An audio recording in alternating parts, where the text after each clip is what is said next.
else like to visit the Czech Republic?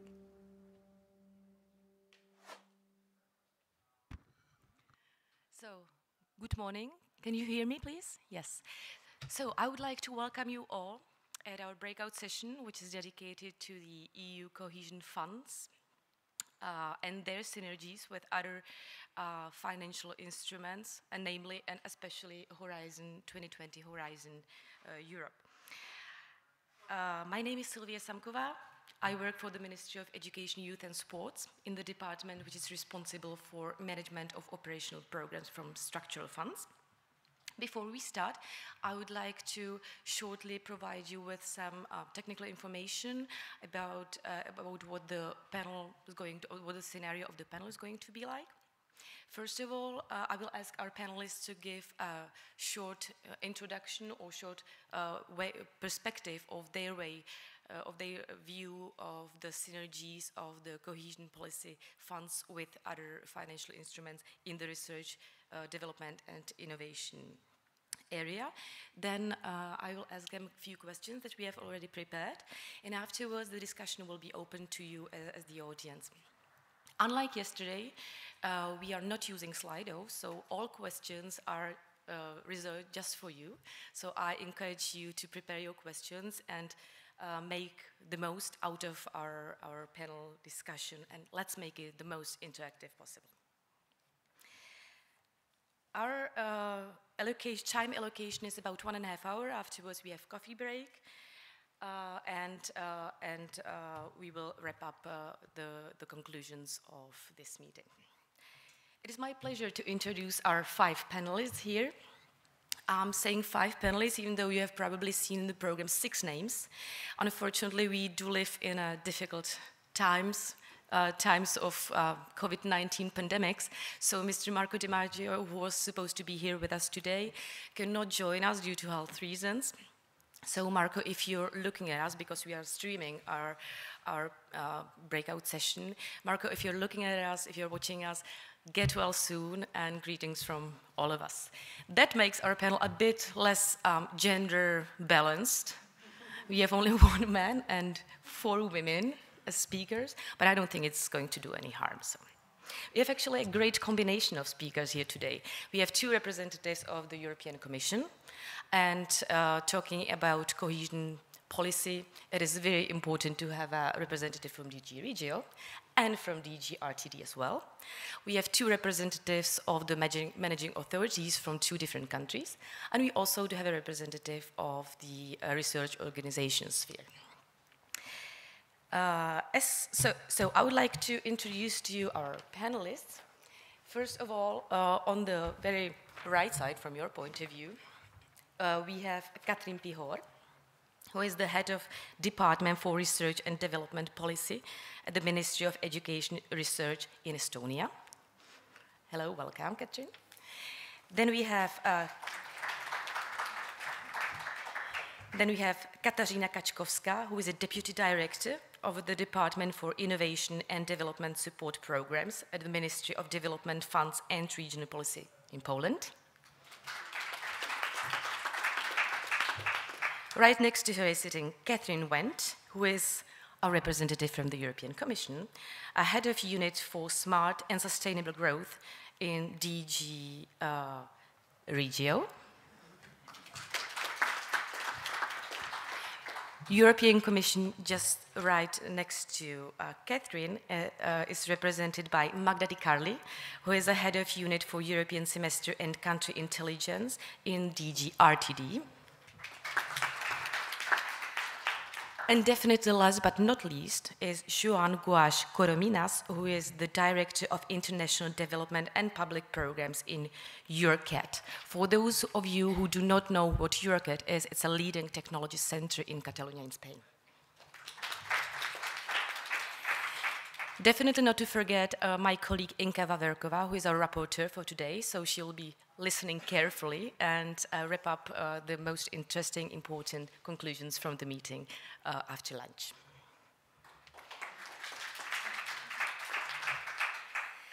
So, as mentioned yesterday several times by various speakers on the political level and all the others, European cohesion policy funds represent definitely an important financial instrument to support research, development, and innovation activities. Within the cohesion policy, there is almost 400 billion euros allocated, and a significant part of that is dedicated to research and innovation activities. That is definitely why we need to talk about synergies, not only complementarities and monitor complementarities, but we need to boost the synergies between the financial instruments. Yesterday we had a little discussion on what complementarities and synergies are. We can get to it a bit later if you'd like to. But it's really crucial to find the best way how to maximize the impact of all the financial instruments.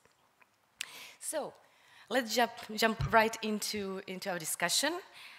First of all, I would like to ask each of our panelists to shortly present their experience with Synergy of cohesion policy funds, and at the same time answer my first question, which is, what are the main benefits which you identified in using the EU cohesion policy funds in synergies with other union programs, such as mostly Horizon 2020 and Horizon Europe? Do they really contribute to strengthening the European research area and at the same time, ideally, the regional development? Do they really? And I would like to start with our ladies from the European Commission, so that we go from the policy-making level then to the managing authority and finally to our stakeholders or potential beneficiaries. So, Magda, can I ask you to, the floor is yours. Sorry, we need the microphone. No, thanks a lot for the introduction. Thanks a lot for inviting to the Czech presidency to this conference, and especially to choose synergies as one of the key priorities for Czech presidency. I'm particularly attached to this topic because I've been following it for some years, and I have to admit that with the conference today, I think it really seems to end one phase and starting a new one as well. So it's really an important moment. It's a first phase that started, some years ago already, where we have been understanding the importance of synergies and trying to share what is the potential for synergies, and then able to translate this also in regulations. And the main purpose of all this work was really to come to a simplification of the rules, open up opportunities, and also create a legal certainty. So I think until now this has been the objective for synergies, because we understand exactly as you say that synergies are very important in order to maximize the quantity, the quality and the impact of investments. In our case it's research and innovation, because this is what we are talking about. And of course there are impacts in then the promotion of the territorial development. So definitely I've been involved in this process, and for me it's very important that with we have been addressing the what can be done with the regulations that were adopted in 2021. On the 5th of July, we have adopted the guidelines, and this is the how that was missing, so how the managing authorities and the stakeholders can really implement these synergies. And now the follow-up, it will be to really start implementing it. If I can just take 1 minute more to address your first question, because when we are talking about promoting synergies and why we are doing it, apart from what we heard yesterday of the importance and what they can be promoted, I think it's also important to mention the benefits of the work we have been doing until now. As I said, trying to simplify, try to create a legal certainty, to open up opportunities.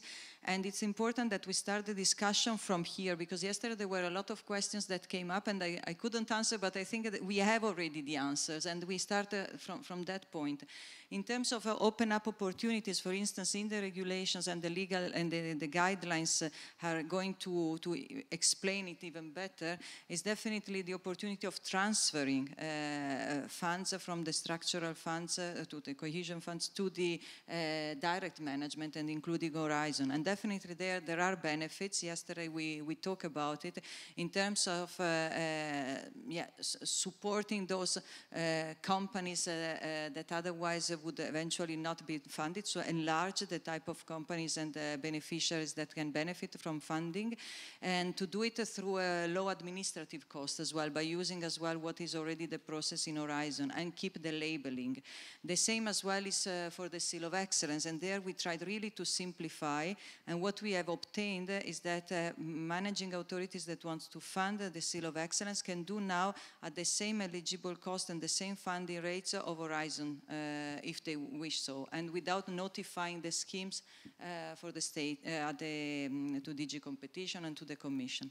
So this is again something that it is a starting point now. So this is something that has been requested all this year through the feedback we received, and we have obtained through the change in regulation of the General Block Exemption Regulation that has been revised, and it's also present in the two regulations. So these are just a few examples of what are the benefits of the work that we have been doing until now, and I think really we need to start from there, and we can go back to some more details on what we have achieved in this. Not to talk about the partnership as well, and the possibility to use structural funds as national contribution for the partnership, and the cumulative funding.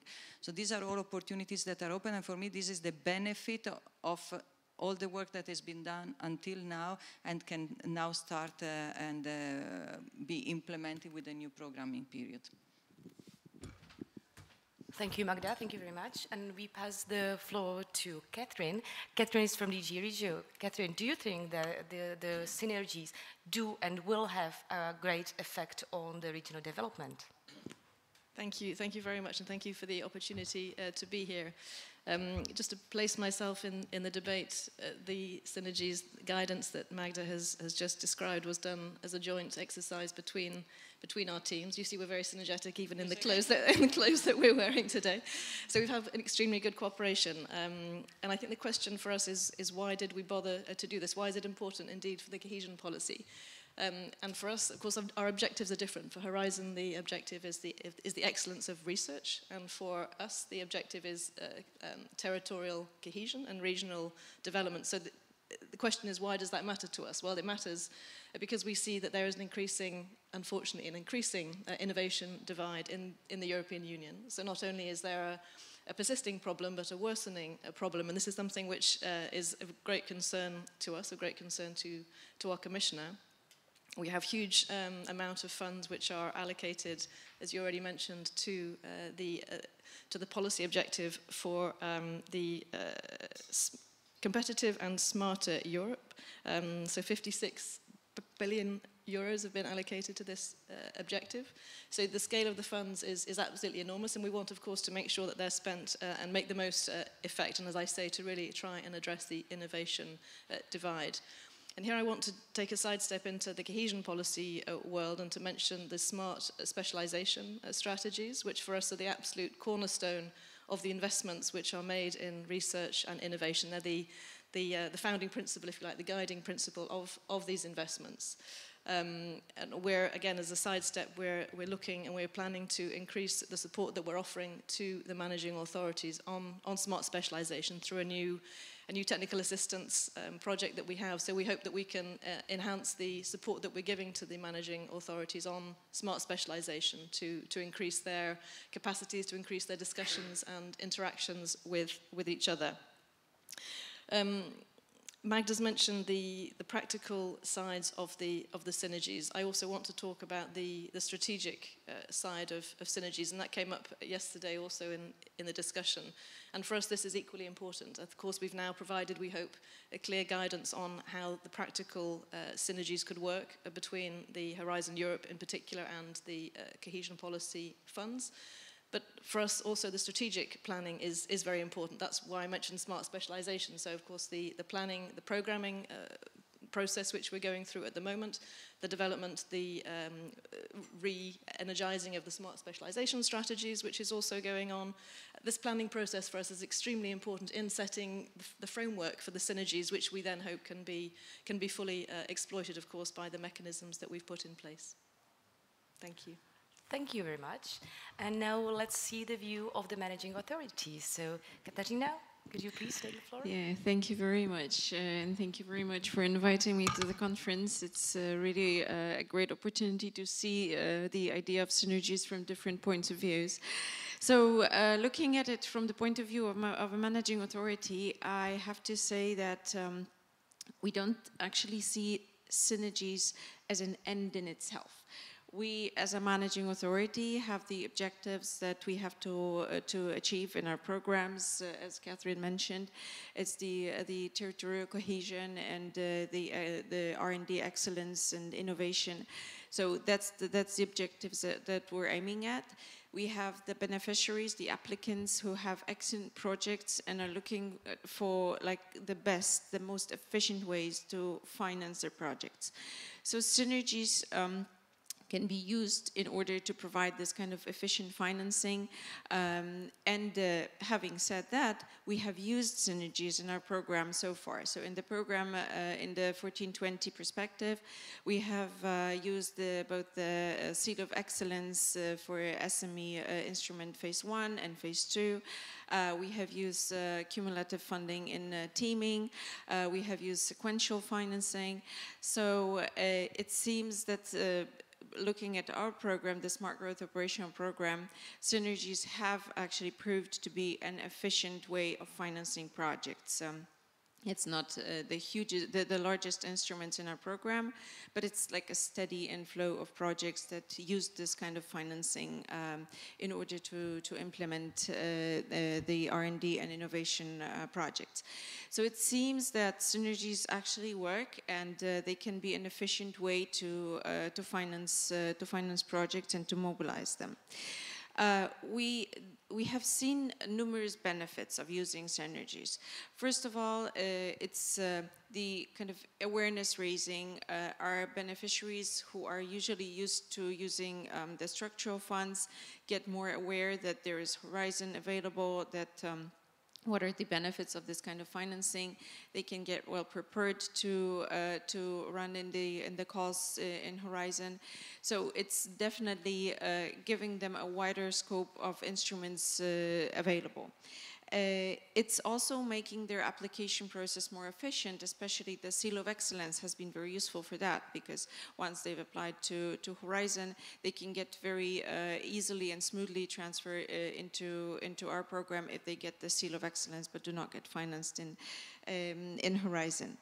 It seems like their projects are also more visible because they use the kind of promotional instruments of two programs, so the projects themselves tend to be more visible.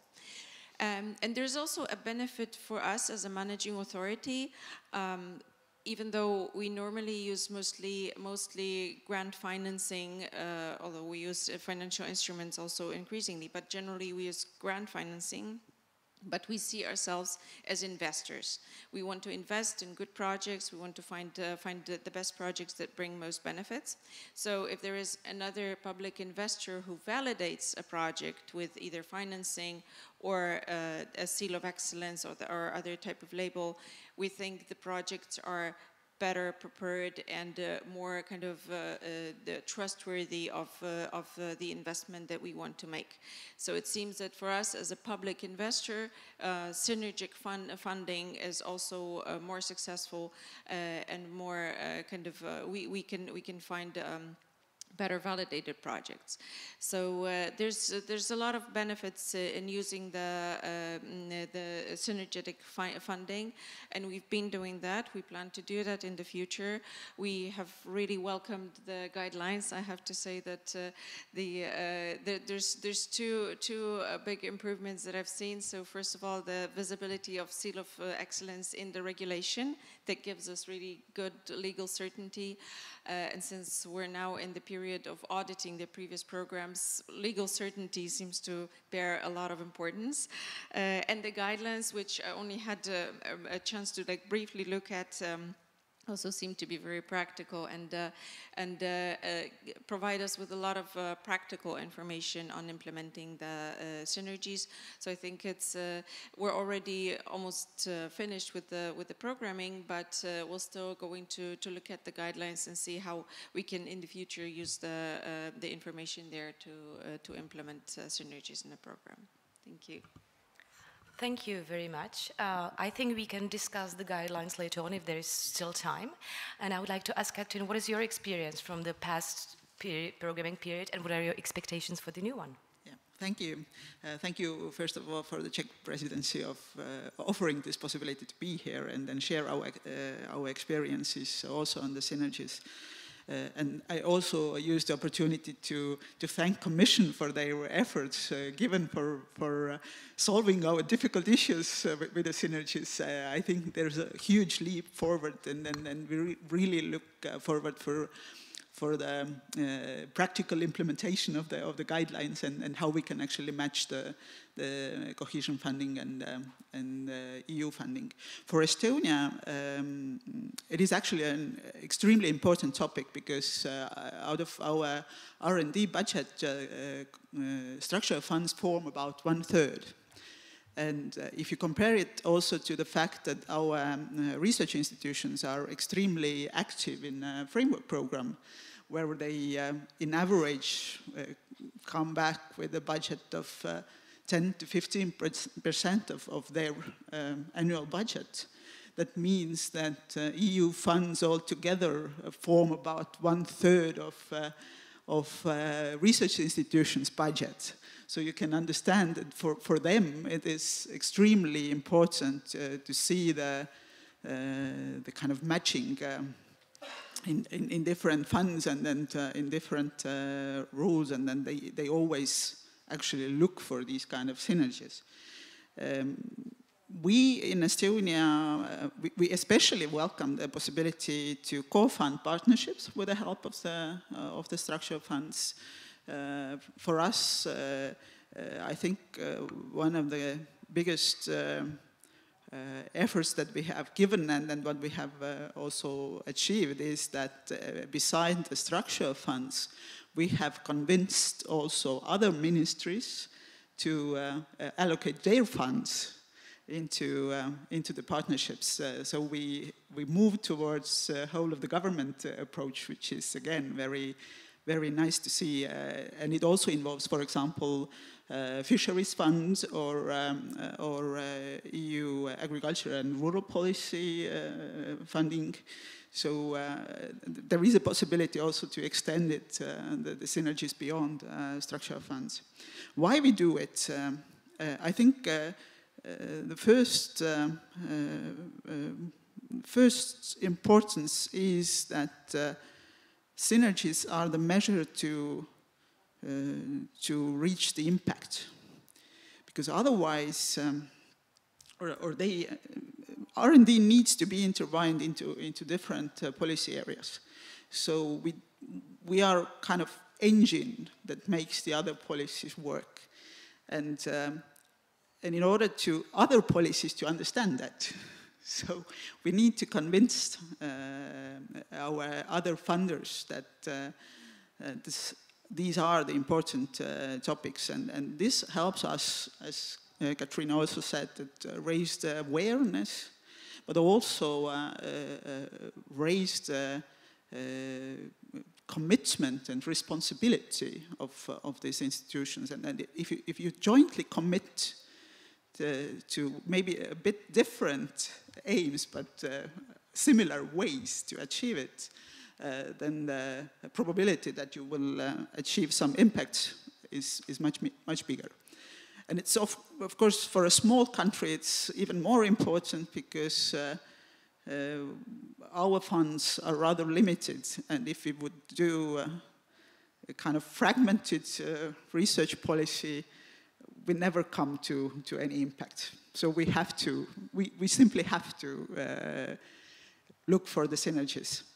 And the third reason maybe is more pragmatic and related to the cost saving and administrative burden. From our side, for example, using the Seal of Excellence, allows us to lay on the trust the results of the evaluations that are carried out by the Commission or respective agencies. But also from the side of the applicants, you only need to submit one application instead of, I don't know, tens. And of course, for the researchers, they have to do the research, not the application. So we really look forward that this will actually free up more time also for the research. And yeah, looking forward, really. Thank you. And not to forget that you don't have to worry about the state aid rules, which is also very important for the beneficiaries. If you apply the Seal of Excellence concept. Thank you very much. It seems like the European Commission and the managing authorities are excited about synergies, are committed to make them happen the best possible way. What about the possible beneficiaries? How do they look at the synergies? What is your experience, Joan? Well, again, first of all, thanks to the Czech presidency to inviting us to participate here. As you have mentioned, I am coming from Spain, from a research organization, but I am also here representing the EARTO, the European Association of RTOs. So thank you very much for giving us the chance. I must confess that I have not been able yet to read the publication released this week. Sorry for that. But for sure that it is a milestone in the process, for sure. And then what from the RTOs we can be considered as the end users somehow, or the customers or the beneficiaries of these synergies and programs and so on.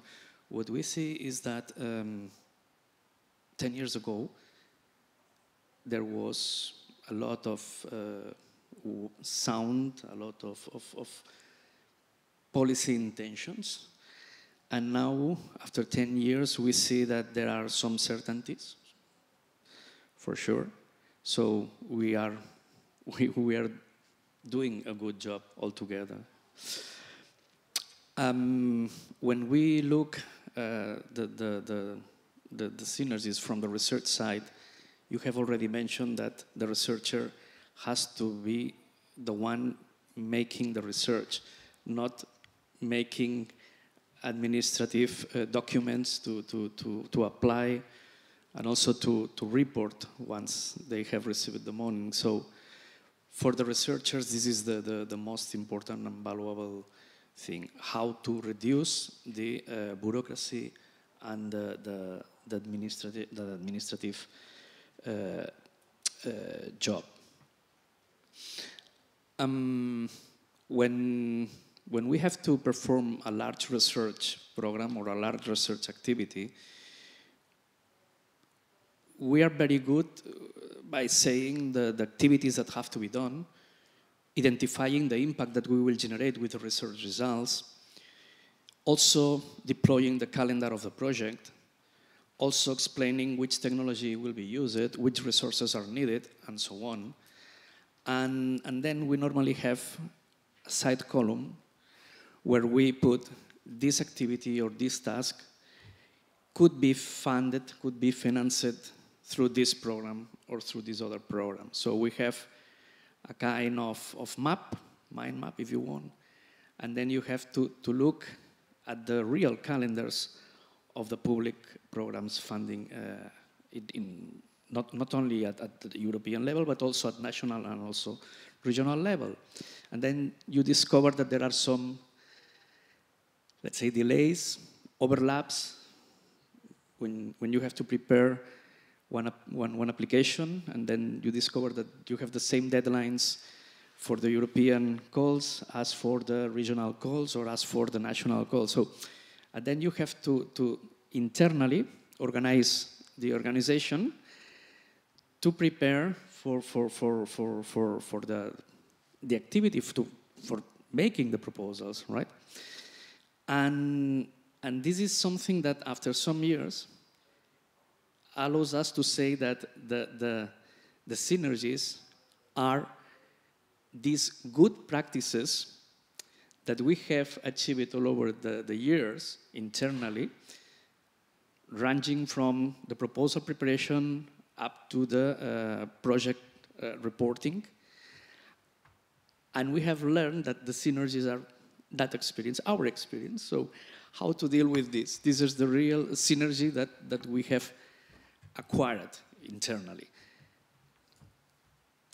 Then, when looking or regarding to the topic of the fragmentation or the gaps between different European states or regions,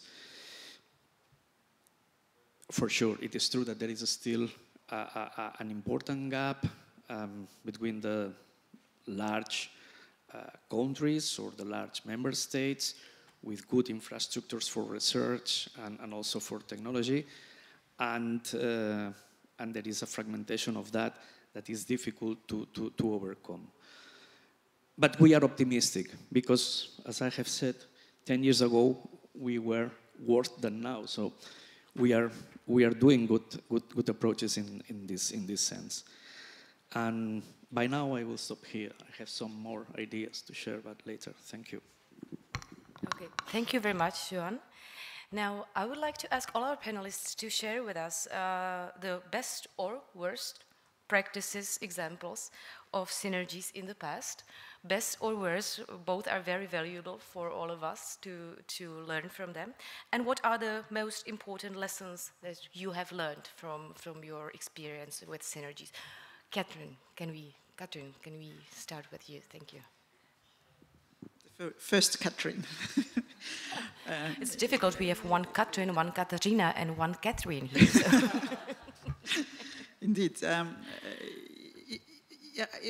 Yeah, the synergies are, if you look from the policy agenda, it seems to be a very kind of attractive tool.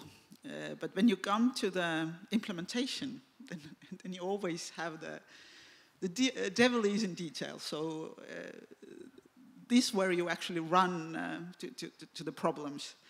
And in our case, I think one of the major issues, and I probably most of my colleagues in other cohesion countries share this view, is that the notion of smart specialization within R&D and within European research area. How can we actually match these two concepts with each other? In case of Estonia, or in case of the structural funds, as already said, all of the funds need to be in line with the smart specialization strategies.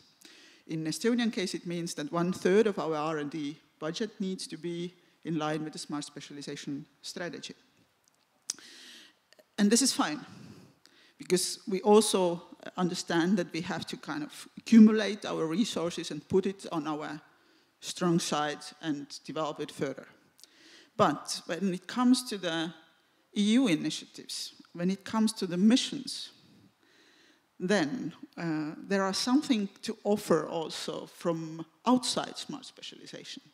One good example, for example, is ocean mission. In Estonia, ocean science or water biology, it's not a smart specialization area. It's a very niche science for us. We don't have many entrepreneurial activities in this field.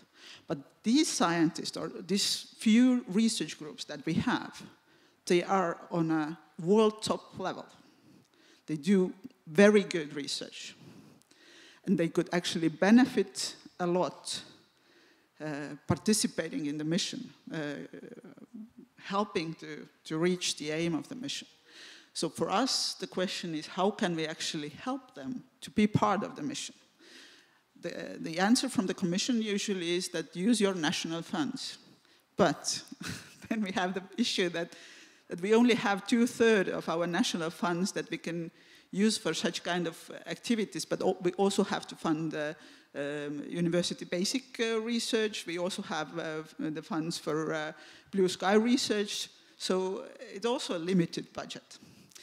So in this case, what we have been really looking for has been that maybe if we could have an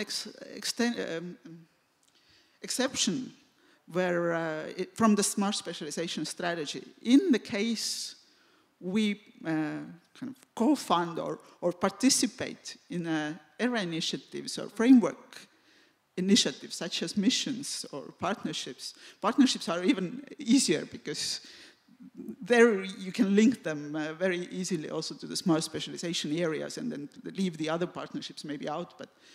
But yeah, in this case where you have these top scientists that could actually contribute to the EU initiatives, how could we make an exemption for them? Catherine, would like to comment on that? I think I understand that, of course, with the there are many needs, many wishes to be financed. In one sense, you see, well, we have these huge, large cohesion policy funds, and why can't we use them? I think I just have to come back to the point I made that it's in the regulation also that the smart specialization is the organizing principle, because we do need to have, and like I said it before, we do need to have a strategic approach to this. There are many. We have the global challenges which we're facing, but not all regions will be placed to address those global challenges. There are specializations. That's what we've been trying to work on since the last programming period, to make the smart specialization strategies, to improve them, honestly, to make sure that they are better reflecting the situation in a region, that they're more inclusive in their preparation. So I think there is a point where we, an exception, I think, is well, how to say that we can't use the funding to pay for everything that there is. We need, as I say, again, coming back to the focus of the cohesion policy funds, which is on territorial cohesion and regional development. And this is why this is the objective of our funds. The Horizon funds have different objectives, the excellence, and I think this is we're working together, and there are areas where they coincide, there are areas where they don't, and there are areas that there will be different financing from Horizon and different objectives from the cohesion policy funds. Thank you very much. It's really up to each member state also how their smart specialization strategy looks like, right? Because that's also the question. But am I wrong if I have seen in the guidelines document yesterday that I read yesterday night that in case of transfers, the smart specialization strategy does not have to be followed? If the member state or the managing authority transfers some of the money to the Horizon Europe, that projects supported from those money do not have to be in line with the smart specialization strategy. Because that surprised me, and talking about smart specialization strategy, I was just wondering whether... I mean, the idea of a transfer is that the transfer is made from one instrument to another, and once it's transferred, then of course it's in the other instrument. So then it's subject to the rules which would be of that instrument. You're right, but it's still the same money. All right, thank you very much. Katarina, would you like to share with us some of your best or worst practices that you experienced during the last programming period? Thank you. Yes, I have to say, again, I have to mention the Seal of Excellence, which was like, we managed to make it quite a smooth and a quick call where the applications were quickly appraised and they quickly got the results. So I think that was really a good example, and we, as I said, we intend to continue it because I think it really lessens the administrative burden. Just as Catherine said, it's really kind of a practical way to quickly finance the good projects that didn't get financing under Horizon. What was not maybe a bad practice, but rather a challenge for us, was timing. We had cumulative funding for teaming projects, that in Horizon, they're going to be implemented until 2025. But the financing in the structural funds in the 14-20 perspective ends in 23. So we have a 2-year gap of financing of the projects, which we had to fill in with yet another source of financing, which is our national budget. We managed it, but it's tough. It's also a little bit of an uncertainty for the applicants who have to secure some other source of financing which they have to apply for.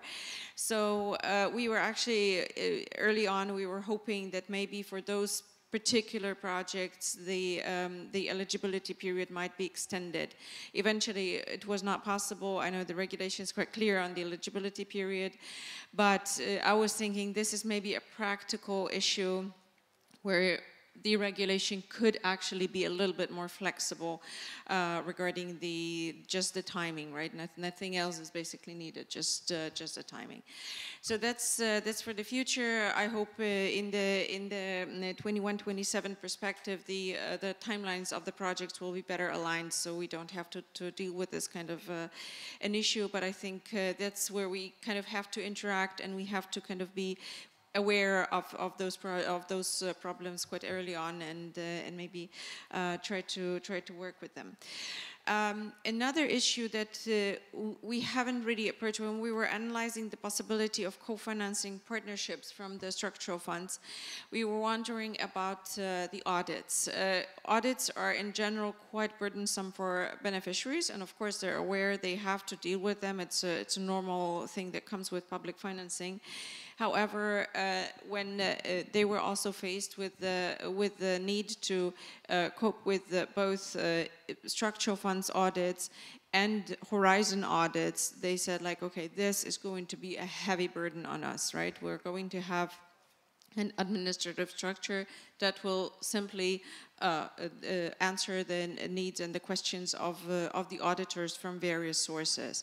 So here we were wondering about whether it would be possible for the audits to, at least to some extent, mutually recognize each other. Once there is a positive results of the audit from Horizon, we don't have to audit every issue within the structural funds, because we could maybe mutually recognize the results of the audit. So I think that's yesterday the single set of rules was discussed. I've worked in the managing authority for 17 years now. I think this is an ambitious goal, and I am not sure whether we could recognize it or achieve it in the coming years. But I think maybe if we could just kind of try to see, for example, in the audits, what is being audited, and adopt the results of the audits, that's maybe sufficient for the beneficiaries to limit the administrative burdens on them. So these are the kind of challenges that we've been dealing with in programming, and I think we're still going to face them. We're still going to analyze like how to deal with them, but these are the examples of the challenges that we're facing. Well, thank you very much. May I just ask you, when you are talking about the teaming project and the difficulty with the timing, have you considered splitting the teaming project into 2 phases? Because that's something that the regulation offers as a possibility as well. We have, although the budget that we have for the next period for teaming was limited, and of course when the applicants applied at the beginning, they wanted to have certainty of financing for the whole project. So we already had to interact with our the Ministry of Science, or the relevant ministry, in order to kind of ensure this kind of financing. So yeah, phasing would be possible, but that would still need to reapply, and we have to verify the eligibility rules. So again, it's just another source of financing that we need to still check not for. Easy, definitely. Thank you. Thank you. Catherine and Magda, would you like to comment on what has been said, or would you like to share with us some of your experiences of good or bad practices, or while talking to managing authorities, programming, negotiating programs with the member states and so on? No, thanks a lot. So yeah, I will not make an example of one project or something in particular, but for me it's very important the good practice and what we have learned in the process and the attitude. So for instance, what we heard today is exactly the right attitude in order to embark and engage in synergies. So it's trying the different opportunities, give us feedback, and then this is the way in which we have reached what we reached now. So when we are talking about where we are now, it's not only the work of the Commission, it's not only RTD, Regio, and DG Competition, and DG Budge, and whatever, but it's also the work of the managing authorities, of the stakeholders, the final beneficiaries, those that are there trying certain things, pioneering, as it was Poland with the seal, Estonia, Spain as well, Italy, and many other, and Czech Republic with this group really focusing on synergies that we participate, and many other countries. So first of all, to their trying of the different opportunities, and then to come back to us with what are the difficulties. And for me, this is the good practice, as this is the only way in which we can move forward. I always make the example of the Seal of Excellence that now everybody talks about, but in 2015, when we launched the first time, I was talking to an audience like that, and the managing authorities, they didn't know at all what Horizon was. Not all of them, of course, but some of them, they looked at us and said, what is Horizon? So how you can do synergies if you don't know the other program? And the same was for our beneficiaries. They didn't know what structural funds was and how it worked, and there were possibilities there. So the two communities need to talk together. And so this is the first thing, and we had this community of practice for the seal. So what happened, we launched this seal, we were given this certificate to show that the company, to give like a certificate of good quality of this company, thinking that managing authorities might have seen an advantage to support companies that were innovative and have been selected with an international panel as being valid and bringing good value with their innovation. But then when the managing authorities that tried to fund came back to us saying, you know, there is a problem when we fund with our structural funds, there is a state aid issue, and we cannot immediately go to the same funding rate of Horizon, we eligibility costs, etc. So there was an issue, and it's true that when we started the process, we didn't realize there could have been a problem also of expectations of the companies and what member states could have done. So what we did is, with this feedback, we went back to our DG Competition. We talked together with DG Regio to see how this could be solved. We went to DG Competition saying, okay, these companies and these proposals have a kind of a special category that you are not recognizing in your general block exemption regulation, but they are. So first reaction was, forget it. This is impossible, then there is unfair competition, we cannot do it. And then we brought all the evidence that was needed to show that in fact that these were deserving a treatment, because they had gone through a completely open competition, not discretionary power, etc.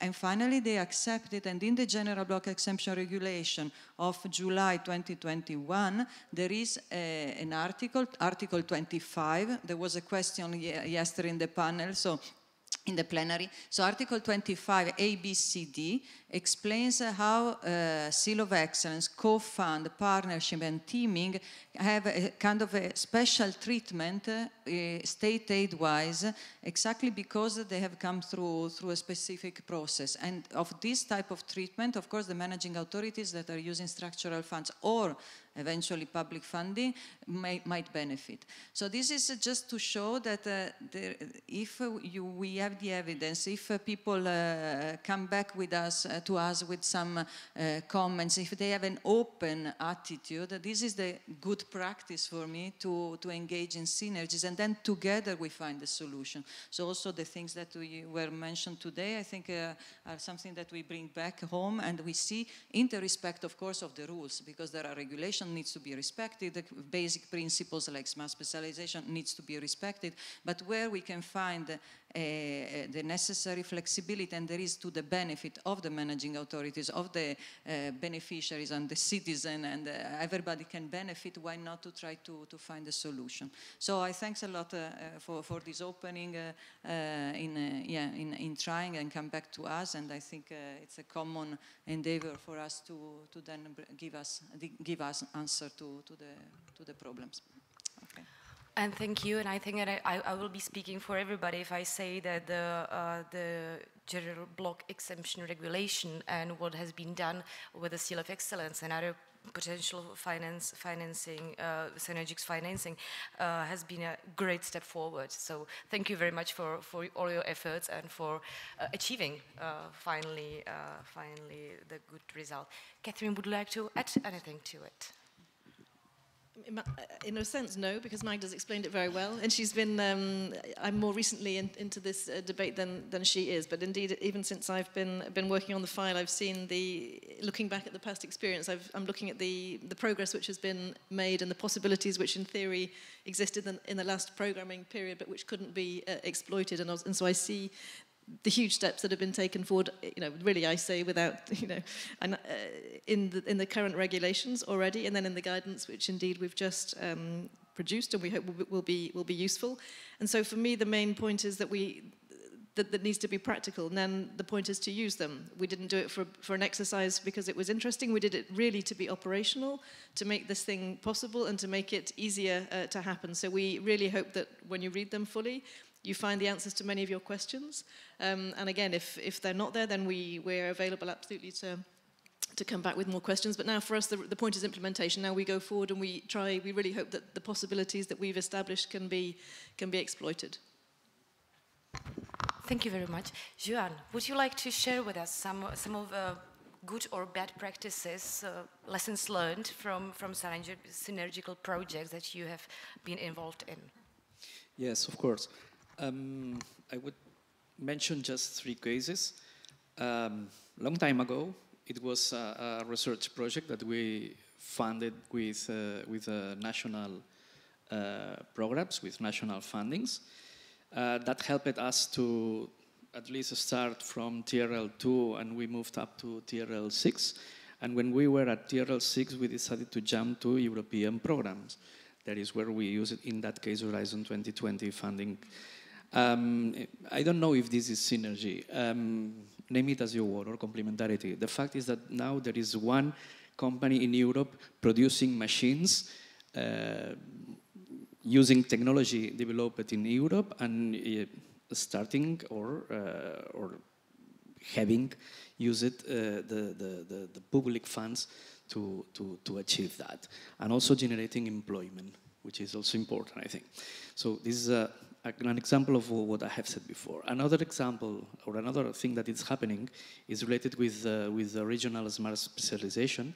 In our case, we are located in Barcelona, and we have our institutes in our region, in Catalonia. And for this period, it looks like we are doing a different exercise. So we are doing the so-called shared agendas. So we have people from the research side. We have also people from all different departments of the regional government, and also final users that could be enterprises, business, and also citizens. And there we generate some dynamics, and after that we have some conclusions that allows to have the prioritization of the activities that will be funded by the structural funds in our region, right? How we assure that we are covering the interests or the missions or the partnerships and so on, because the large RTOs are there, and we know quite well what's happening in the worldwide scene, as well as in the European programs. And then last but not least, the third good experience, or a third good example that we have in Europe, are the so-called technology infrastructures. Normally, these infrastructures have been established using different examples or different types of fundings. They are there. We have several in Spain. We also have several all over Europe, led and funded with regional, national, and also European funds. We open the door, and we would like to be used also as paths, as demo sites, as living labs to enlarge these opportunities and also to do the things that we have been discussing this morning and yesterday. So how to find synergies. The facilities are there, the activities are there, the research is being done there, the companies are using the technology there. So there is a good chance also to strengthen the value of these technology infrastructures all over Europe. I know that these three cases are positive ones. If you want, we can explain bad experiences, but I think that we have to be optimistic and we have to keep it in our mind. Our experts are open to share with you our bad experiences whenever you want. But thank you very much for that. Well, based on all your long-term experience, all of you have long-term experience in policy making, in managing operational programs, in implementing the projects and so on. Would you have one or two major recommendations for the other stakeholders, meaning ladies from the Commission might have a good recommendation to the managing authorities or to the potential beneficiaries. Ladies from the managing authority can have a recommendation to the European Commission. What would be great if it was done and it would enable the synergies to be more effectively implemented. Would you have one or two recommendations, each of you? Could you please start with Catherine? Yeah, that's a challenge itself already. But if I would have one recommendation, I would say that maybe we all should more look at the expected outcomes, results, impacts, and try to remove this kind of technical obstacles that hinder us to achieve this impact, or hinder our stakeholders to achieve these impacts. Because as we already heard also from José, that actually the best synergy creators are the ones on the field, because they have to match the funds. And we should actually maybe listen to them much more and really take off this kind of artificial boundaries. For example, the issue that we shouldn't kind of finance the overlapping, or should avoid overlapping of activities. In research, it's really difficult. It's how do you deal this or divide these different activities? Maybe we should instead encourage this kind of overlapping and enforcing of some kind of activities. So let's look at the impacts and final results. And let's listen to the potential beneficiaries and all the stakeholders. Thank you. Katarina? Okay. I think my big recommendation, and I probably should have mentioned it in the good practice, is for the Commission to keep up the community of practice and the kind of really open exchange. I think it's one of the issue with like really great dialogue between the managing authorities and the Commission, and the dialogue bringing actually kind of tacit changes in the regulation, in the kind of way we approach various things. So this is definitely something worth keeping, and I think it's it's one of the best practices that we can see. Also because it lets all of us network, right? Not just between us and the Commission. So it's not just this kind of one-way dialogue, but also between the managing authorities. So I suppose this is like really something very, very much worth keeping. And the second thing. Would probably be to look in practical way how to involve other the units of the Commission. So, for example, like DG Comp, I think that, again, this dialogue was very efficient, and it was nice that they actually engaged and were open to, or you made them probably be open to to understanding the issue. So that was nice. I think it's also worth talking to the audit part of the Commission to understand the synergies and how they work. So I think that's another thing. So kind of to see everyone who might be involved, explain them the specificity of synergies. That's another recommendation. Thank you. So bring together all the stakeholders and let's communicate. Yes. Thank you very much, Catherine. Thank you. I mean, let me first of all then respond to Katarzyna and on behalf of Magda as well, because one of the things that we indeed want to do jointly is to set up a forum between research and innovation actors and managing authorities, exactly to keep the dialogue open and to have the opportunity to exchange experience. How is it going? How have you been able to understand the guidelines, to exploit them? Do they make sense? You know, to have these kind of questions. So this is something that we're working on and we will make sure happens. So that's thank you for the recommendation. It's something that we wanted to do. It's difficult, in a sense, for me to make recommendations because we're at the point, I think Magda said it, this is the end of one stage and the beginning of the next one. So the recommendations that we've heard from the managing authorities, from the research and innovation actors, we've tried to put all of those in the guidance that we've made. We actually created it by looking at the questions that we'd received. We literally had hundreds of questions. We went through them and tried to structure our document to respond to those questions. So I think at this point, I think my recommendation would be, to increase the dialogue, to have the dialogue, and not just at the European level, but at the local level, that research and innovation actors are having those conversations with the managing authorities, with the local partners, with the quadruple helix that we like to talk about, to make sure that there is a real partnership going on at the local level. To come back on the cohesion policy side, because our objective in all of this is to try to move forward with the transformation of these regions. We want to address the innovation divide. We want to try to exploit the research which is being done to bring it to the market using cohesion policy funds to bring the transformation of these regions. That's our objective, and everything that we can do to bring that forward is really important to us. Thank you very much, and thank you for the guidelines. And my recommendation to everybody is, let's read them. They're quite good. Thank you. Magda, please. Okay, no, thanks a lot. So first of all, the first suggestion would be, yes, the guidelines are out. Please read them and use them at their best.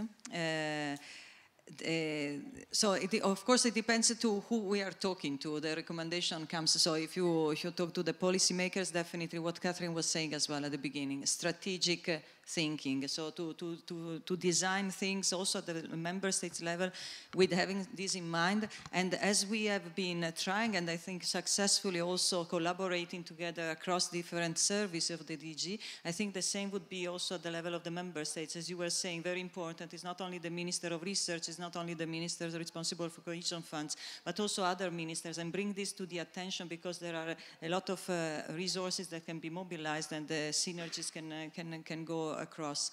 For the managing authorities, exactly, guidance. So there are very specific new novelties that can be really exploited. For instance, one problem was with the stated for seal of excellence. Now you can fund it at the same eligible cost and the same funding rates of Horizon without going towards to the notification.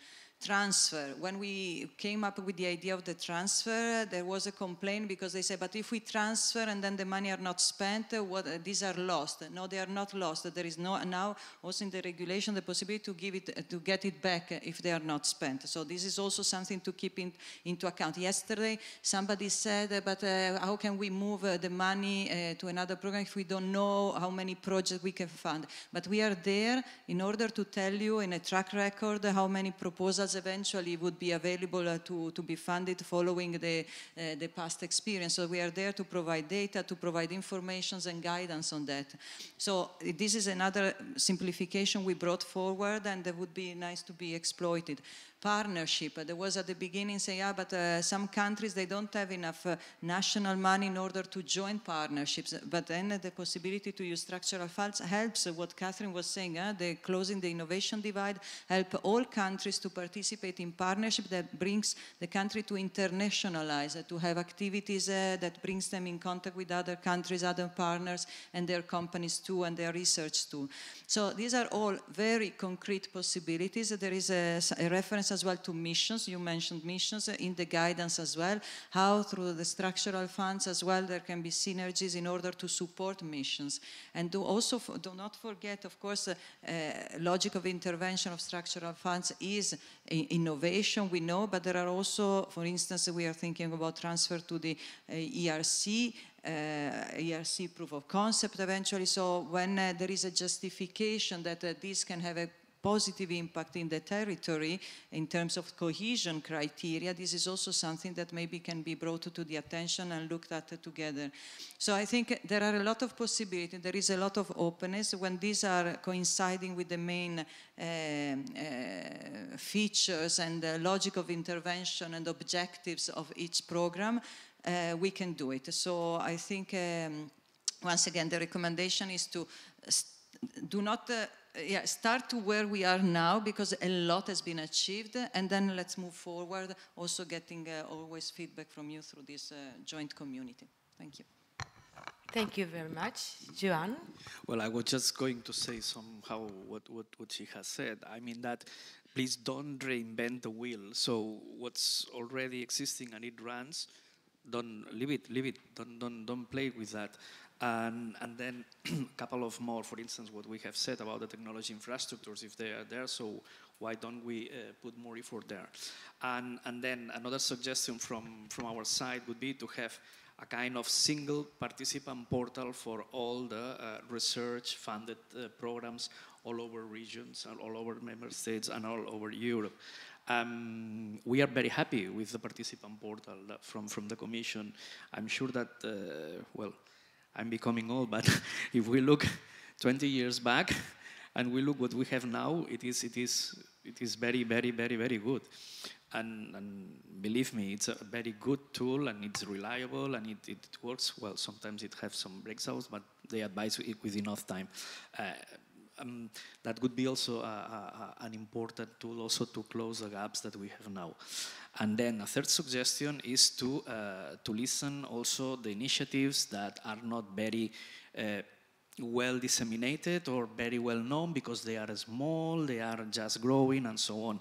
That is where an opportunity for Europe may be, right? Thanks. Thank you all for responding to the questions. And now there is time for you, for the audience, to ask questions that would be interesting for you. Yes, please.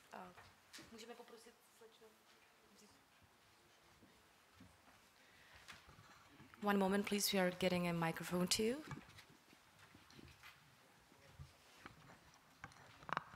Thank you very much. And my name is Ian Gauci-Borda, and I'm from the Malta Council for Science and Technology. Thank you to all the speakers. Thank you also, Sylvie, for moderating this session. I would like to take this opportunity, given that there are two heavyweight commissions on the panel, and I see quite a few other commission representatives here, and also the Czech presidency. So actually my comment, I would like to continue on the recommendations, which are all very valid. Okay, so in no way am I saying that maybe they are not good enough, but I just want to add one more, if I may, because for the past 2 days we have been talking about synergies. Synergies does not happen overnight. So as I believe Magda had explained before, the experience with the Seal of Excellence was a long process. It was not done overnight. So I mean, the same will happen for all the other synergies we're looking at. Maybe a bit less, because we've learned some lessons, now we have the guidelines. I mean, we have the right people here who are talking together, so that's already one step. So my recommendation would be for the Czech presidency and the Commission. The Czech presidency being sort of, this is being a flagship conference for you, and that you would probably want to keep it alive for the future, and for the Commission also to help them help us in a way, not them, help us to implement these synergies in a more effective way. And my recommendation is that maybe in the next work program in 2022, 2023, 2024, let us sit down and identify a few calls, maybe 3 to 5, not too much, so just a small step, where synergies can effectively happen. And we try to implement them in a way, like to start this learning curve, because otherwise we're going to continue talking a lot, having the guidelines, which are a good passage for us, like something good to refer to.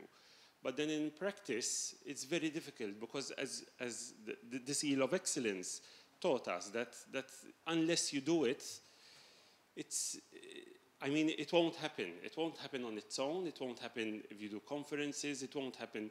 You literally have to identify a few pilots. We say 3. I'm not telling you to do the whole work program, but 3 would be already a small step. 5 would be ambitious, but I mean, we start with small steps, and then, I mean, in the work program after that, then we can be a bit more ambitious, and we can open up a bit more. We learn new lessons. We start talking to each other, because, I mean, even I admit that in my country, the people from Horizon Europe do not speak to the people of Cohesion funds. I mean, it's bad. It's bad, but we need to start. And the only way to start it is to actually launch a few pilots. So not too much. Let's not be over ambitious. Let's just go one step at a time. And I think that whatever we have discussed in these past 2 days would then have a long-lasting effect. So that's all I wanted to add to what the panel has said.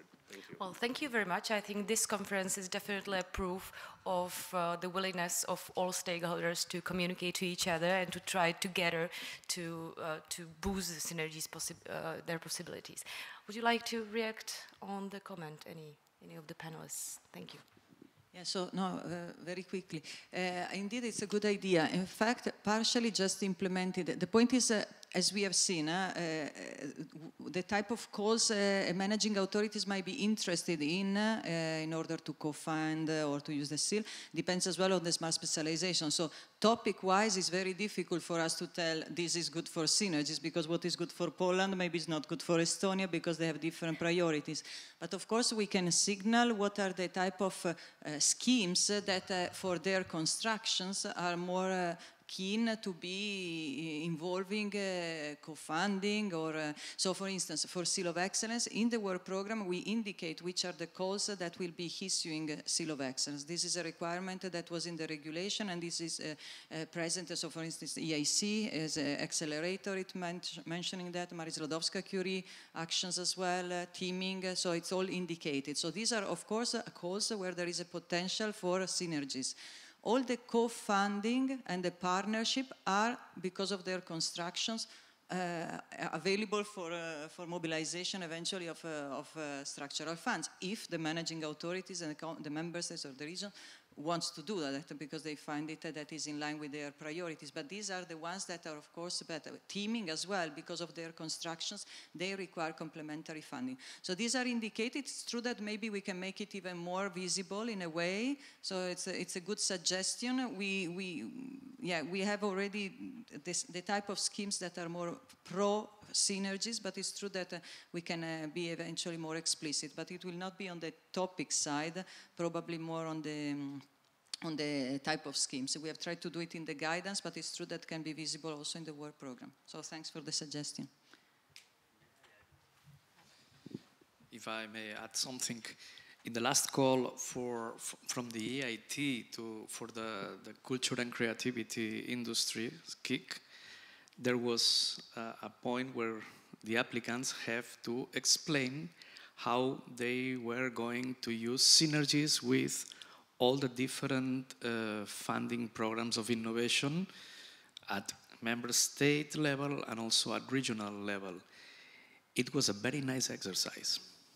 A lot of imagination, creativity, and so on. Thank you. Any other questions from the audience? Yes?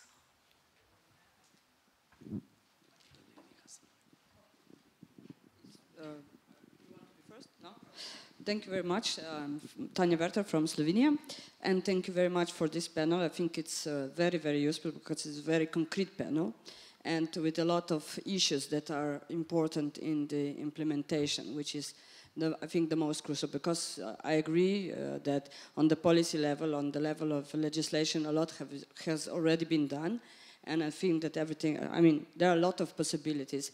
Maybe just one, let's say, or two suggestions for continuation. I really think that what I think it was mentioned already before, but I think the most important thing here is the knowledge and experience and getting people working together, because it's true, as Ian said, a lot of people from the managing authorities And people working for Horizon Europe, they don't know the rules. They don't know how to approach. And I think that getting to know the rules of different programs are very important. You know, regional aspects like implementation in the cohesion region or implementation on the level of the country is quite different in the sense of financing consortia from, let's say, structural funds and vice versa from Horizon Europe. So that's why I think that is quite important to continue working on. And the second one, I think what is important is the administration and all the aspects already emphasized from Katarina. I think that when we are talking about implementations, we really have to put even more effort. I know that the guidelines are outside, it's super perfect, but gold plating is still there. And I really think that we should focus also on these administrative burdens, but not in the sense that we say, okay, now we will focus on results, but at the end we will still focus also on all the invoices that researchers and research organizations have to check, or the implementing agency have to check.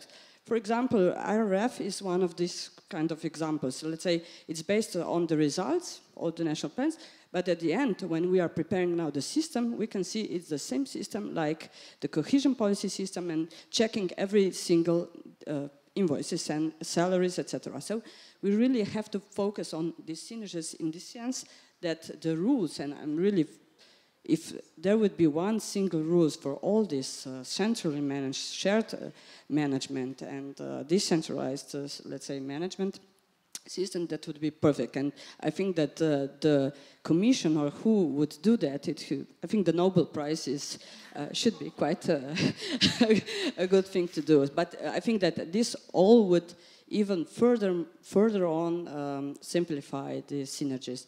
And just last thing, I think, thank you for the guidelines. They are very useful and they will be useful, but the only problem at the moment, at least I have to say for Slovenia, is that the programs are already in the finalized stage. And let's think also about possibilities how to change now, or how to maybe have some other inputs at this level on the programs, or maybe when in 2025 or 24 they will be revised, the program for the cohesion policy, to make the possibilities to put in the revised versions also new issues which will come out of these guidelines. Because I think that should be taken into account and it will be quite useful.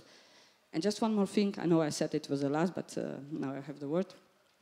Maybe from the level of the Commission, just to think maybe on the new actions which could have a seal of excellence. I know it's a little bit difficult because of the mono-beneficiary system, I have to agree with that, but maybe just to think over again if there are any other, let's say, call for proposals or new call for proposals where this could be implemented, because I really think it's a useful instrument and it simplifies a lot the work on the national level. So thank you.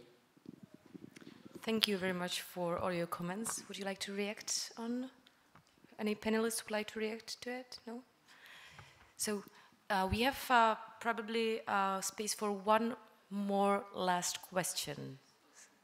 Who takes the opportunity? Lady here, yes. Thank you very much for the very interesting discussion. I would like to have the opportunity to give you a very short introduction to the Synergy project from the region North Rhine-Westphalia. My name is Petra Witsch. I'm the contracting authority for the Synergien project at the Ministry of Culture and Science and at the state of North Rhine-Westphalia in Germany. The Tsunachi Initiative of our ministry started already 2015. The objective of the project are to support synergies between the different funding programs for research and innovation and to foster the transfer to result into the market. It supports the planning and implementation of North Rhine-Westphalia's research and innovation policy in the 3 selected fields: health, food, and energy. The project has a systematic approach. strategies, methods, and information related to the use of synergy potentials are developed, tested, and disseminated to the corresponding target groups. On the website of our project, you will find the Synergy tools kit and examples for good practice. One excellent example for good practice is from the Telemedical Center of the Intensive Care Unit at the Aachen University Hospital. Over a period of 10 years, 9 successful research, innovation and network projects were implemented, 3 EU projects, 3 regional and 3 federal projects with a total volume of around 120 million euros. By using the instruments of innovation procurement in FP7 and Horizon 2020, the transfer of results into the market was successful. I can offer you a handout with more details of this example, and I think this example of synergies fit also into the flagship initiative of the new European Innovation Agenda. If you have further questions, we are available in the coffee break after the session. Thank you very much. Thank you very much. It's nice to hear about successful example synergic projects. So, thank you very much. We are unfortunately getting to the end of the panel. I have prepared so many more questions to the panelists, which I cannot pose anymore. I know it's already time for a coffee break, but I have one last question to the panelists. If there was one thing that should, from your point of view, should not be missed in any strategy that should lead to functional synergies between cohesion funds and other financing of research and development activities. If there's one thing that should not be missed in the Prague Declaration, what would that be? Joan, could you start? All yours. Can you repeat the question? Well, I think that it has been said several times that calendars, problems with rules and calendars of the different programs is a barrier. So synergies may happen faster and easier if we have a kind of long-term vision, so we have the calendars more or less how is it the word? Aligned. Thank you. Thank you very much. Magda? Well, I would say to be strategic and to be brave. Thank you very much, Catherine. I would want to focus on the objective, so the objective of addressing the innovation divide. Thank you. Yeah, thank you. I think this is a very, very important one, and I think the declaration, which in a way it already includes, is should call to keep up the dialogue, to keep up the open dialogue between the sides. And what else to add to the dialogue than joint commitment? I think this is the most important thing that actually makes the synergies work. Otherwise, we end up in silos. Exactly. Thank you very much. Thank you for all your positive remarks. Thank you for all your inspiring ideas. Thank you for being with us. Thank you, the audience, being with us. Thank you for your questions. I hope the panel was fruitful enough for you, as most of the political representatives wished us yesterday. And thank you very much for coming to Prague to the conference. Enjoy the coffee break, and let's meet afterwards at the plenary session. Thank you.